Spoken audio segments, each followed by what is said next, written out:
Está bien.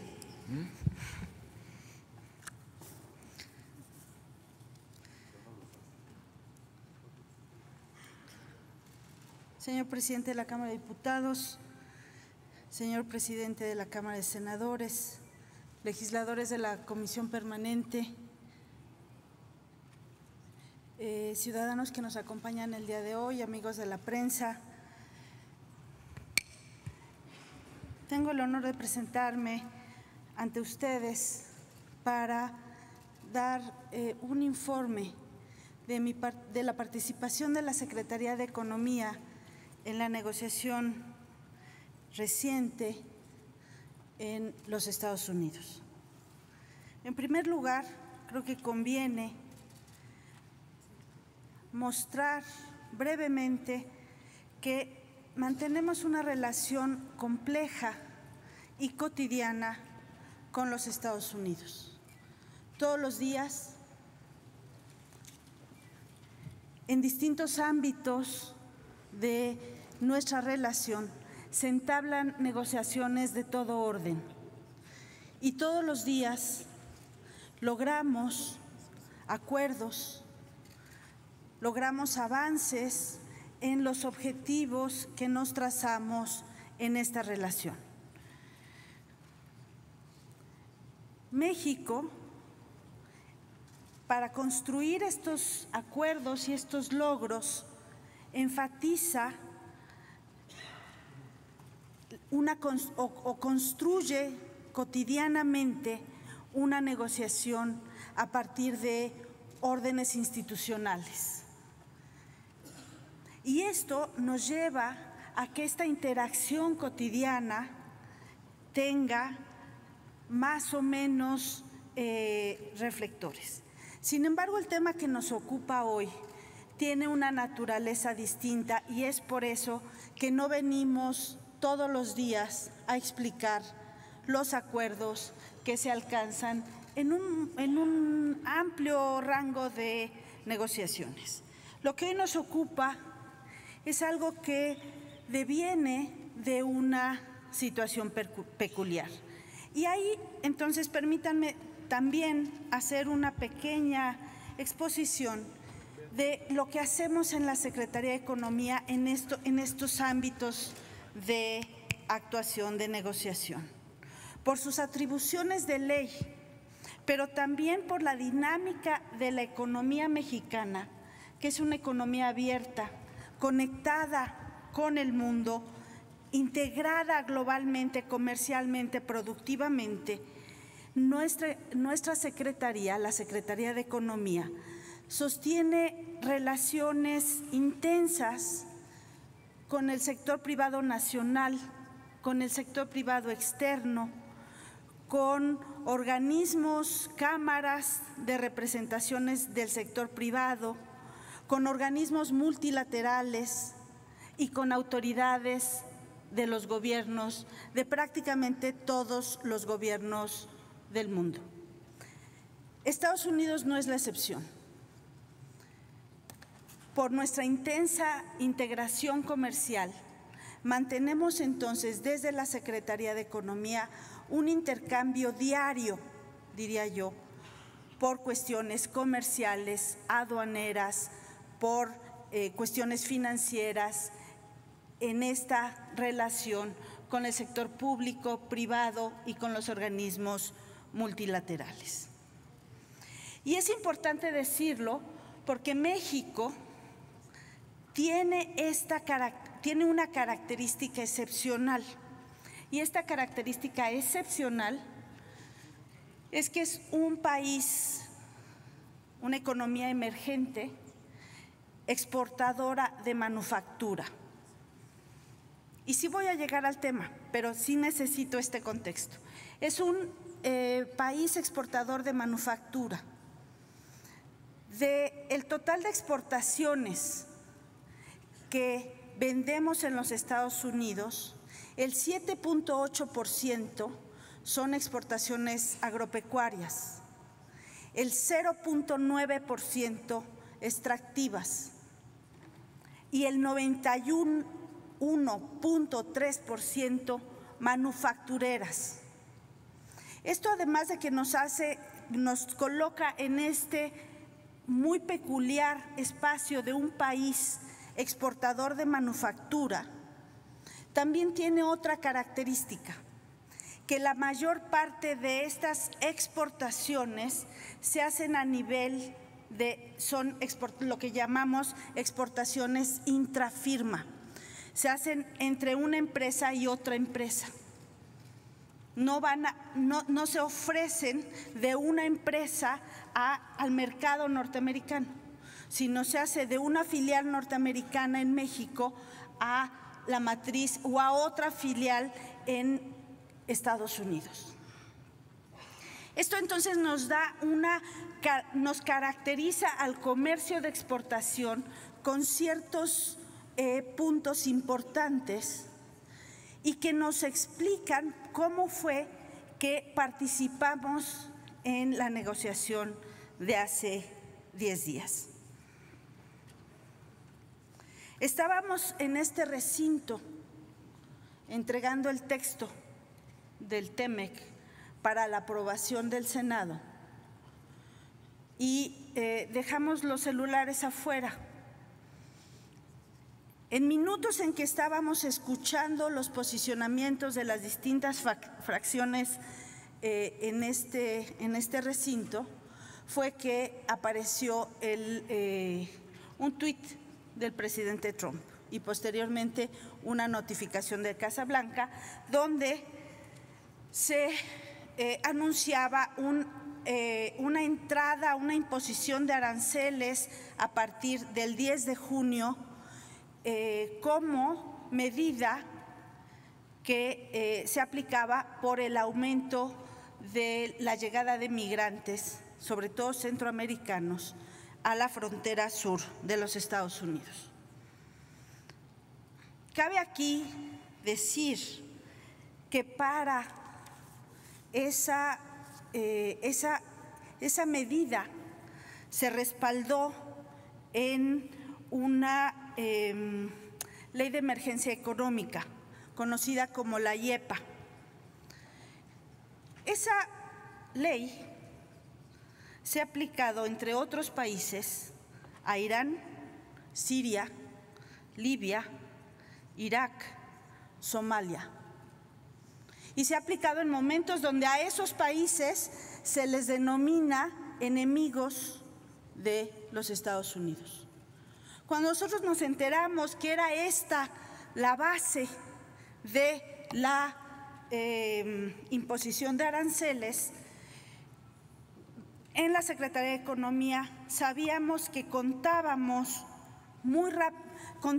con instrumentos legales para una defensa de esa medida.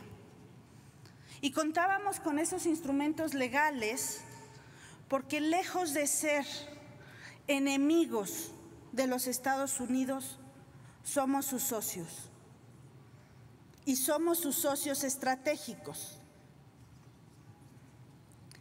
Tenemos en el artículo 302 del TELECAN, hoy vigente, y el artículo 2.4 del TEMEC, tratado que está en aprobación en esta Cámara, los mecanismos para entablar una defensa respecto a la imposición unilateral de aranceles. Pero también podíamos, y lo sabíamos desde la tarde del 30 de mayo, que podíamos recurrir a la Organización Mundial del Comercio, organismo multilateral en el que hemos participado activamente en su reforma y que contábamos entonces con otro mecanismo de defensa frente a la imposición unilateral de aranceles.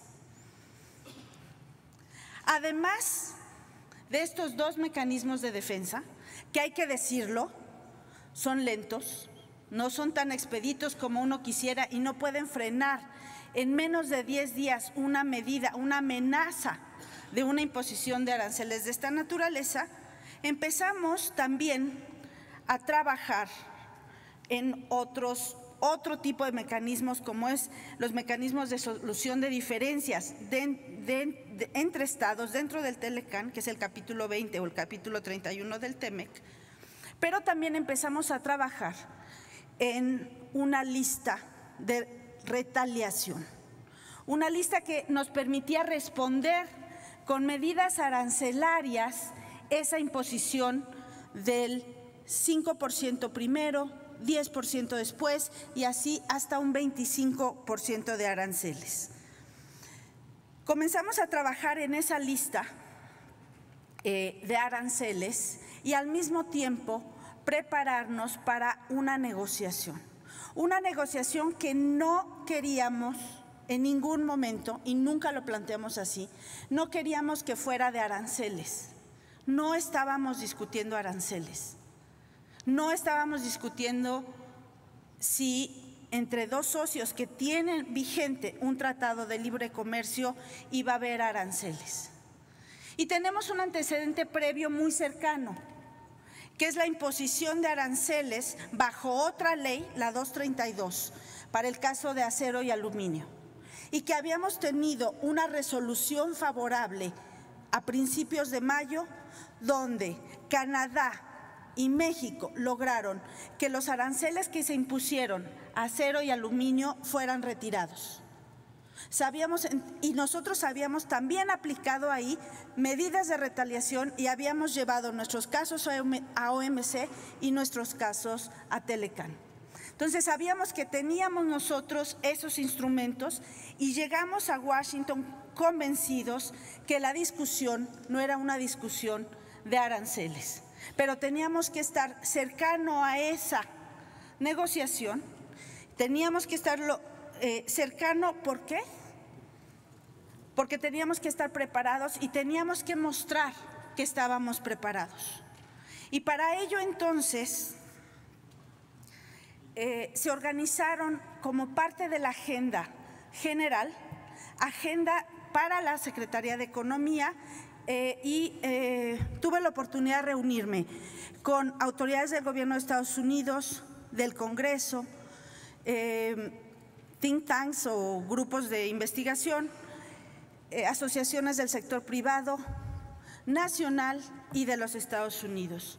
Mi contraparte, el secretario Wilbur Ross, a quien encontré en una ceremonia de toma de posesión del presidente Bukele y a quien el sábado 2 de junio le pedí una cita, para el día 3 estaba yo en condiciones de encontrarme con él en la ciudad de Washington y así lo hice y presenté el caso que los socios comerciales, que México siendo el socio estratégico de Estados Unidos, aquel productor exportador de manufactura, donde tenemos manufacturas globales, donde formamos parte de cadenas globales de valor, a ese socio se le estaba amenazando con una imposición de aranceles. Asimismo, acompañé a la delegación mexicana, entre los que estuvo el canciller Ebrard y la embajadora Bárcena, a la reunión que sostuvimos en la Casa Blanca con Mike Pompeo, secretario de Estado, y el vicepresidente de los Estados Unidos, Mike Pence. La discusión básicamente se concentró en la parte migratoria, no sin haberse tocado el tema de la posible imposición de aranceles a partir del 10 de junio.